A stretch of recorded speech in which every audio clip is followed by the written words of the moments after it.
Perencanaan usaha produk sistem teknik. Perencanaan usaha adalah pernyataan tertulis yang dapat menggambarkan bisnis, produk, atau layanan pada masa depan. Namun, rencana usaha juga dapat dibuat ketika bisnis sudah berjalan, yang bertujuan untuk mengubah arah strategi. 1. Ide dan peluang usaha produk sistem teknik. Dalam menciptakan ide dan peluang usaha perlu adanya kreativitas dan inovasi dalam merancang produk sistem teknik yang berguna dalam menunjang kehidupan agar lebih mudah. 2. Sumber daya yang dibutuhkan. Kreativitas manusia sebagai sumber daya ekonomi yang memiliki nilai dan manfaat yang tinggi, kemandirian dalam menggali ide, memilih potensi produk yang dapat bersaing, baik di tingkat lokal maupun global. 3. Administrasi usaha. Administrasi usaha dalam arti sempit, yaitu melakukan kegiatan berupa catat-mencatat, surat menyurat, dan pembukuan. 4. Kebutuhan pasar terhadap produk sistem teknik. Ujung keberhasilan yang paling menentukan dari sebuah bisnis adalah respons dari konsumen. Berikut ini cara yang dapat digunakan untuk mengetahui kebutuhan pasar. A. Mencari tahu apa yang paling dibutuhkan konsumen. B. Menentukan produk sesuai profesi masyarakat. C. Analisis permintaan masyarakat. D. Analisis penawaran yang mampu diproduksi oleh pengusaha. E. Menentukan waktu yang tepat untuk meluncurkan produk. D. Produk usaha sistem teknik. Produk sistem teknik sangat potensial untuk terus dikembangkan. Berikut ini contoh aneka produk peralatan sistem teknik.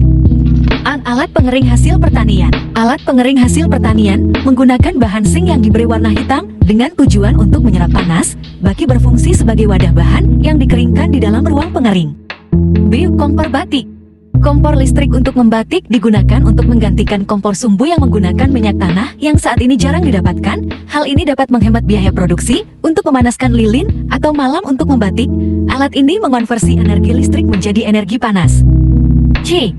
Mesin cetak batako dan paving block. Mesin pencetak batako dibuat dari sebagian besar bahan logam dan dirakit secara sederhana. Cara kerjanya cukup dengan memasukkan bahan ke dalam lubang yang terdapat di cetakan, kemudian mesin digetarkan dengan dukungan mesin diesel atau elektromotor. D. Alat pembuat tepung. Alat pembuat tepung terdiri atas dua komponen utama, yaitu penghalus dan penyaring. Penghalus dapat berupa gun, penyaring berfungsi mengayat tepung. 2. Manfaat produk usaha sistem teknik. Manfaat karya rekayasa produk peralatan sistem teknik sebagai berikut.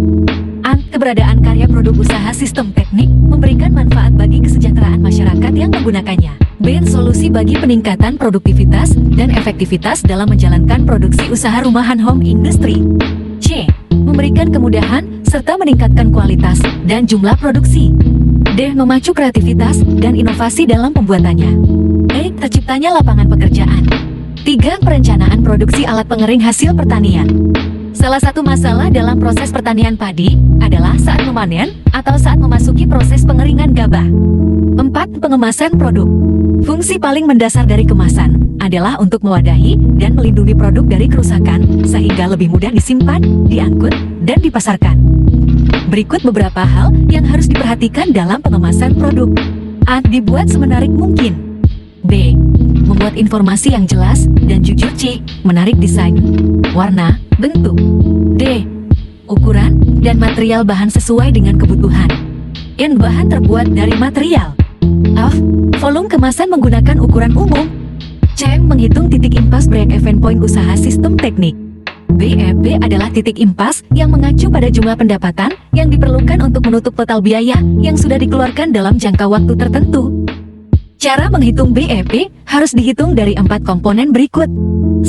Biaya tetap fixed cost. 2. Biaya variabel cost. 3. Pendapatan revenue. 4. Laba profit. Rumus BEP bisa menggunakan dua metode, yakni BEP unit dan BEP nominal rupiah. BEP unit sama dengan total biaya tetap per harga jual per unit produk dikurang biaya variabel tiap unit. BEP rupiah sama dengan total biaya tetap per 1 dikurang biaya variabel setiap unit produk harga jual per unit. D. Strategi promosi produk usaha sistem teknik. Perlu disusun strategi yang disebut dengan strategi promosi yang terdiri atas 4 komponen utama, yaitu periklanan, promosi penjualan, publisitas, dan penjualan tatap muka. Salah satu hal yang harus diperhatikan sebelum melakukan promosi adalah menentukan sasaran promosi, menentukan target pasar, menentukan tujuan promosi, membuat isi pesan yang menarik, memilih sarana promosi, dan membuat anggaran promosi. Laporan kegiatan usaha produk sistem teknik. Laporan dapat dibedakan sebagai berikut. 1. Laporan laba rugi, yaitu laporan yang menunjukkan kemampuan perusahaan. 2. Laporan perubahan modal, yaitu laporan yang menunjukkan perubahan modal pemilik. 3. Neraca, yaitu daftar yang memperlihatkan posisi sumber daya perusahaan serta informasi tentang asal sumber daya tersebut. 4. Laporan arus cash flow, yaitu laporan yang menunjukkan aliran uang yang diterima dan digunakan perusahaan dalam periode akuntansi.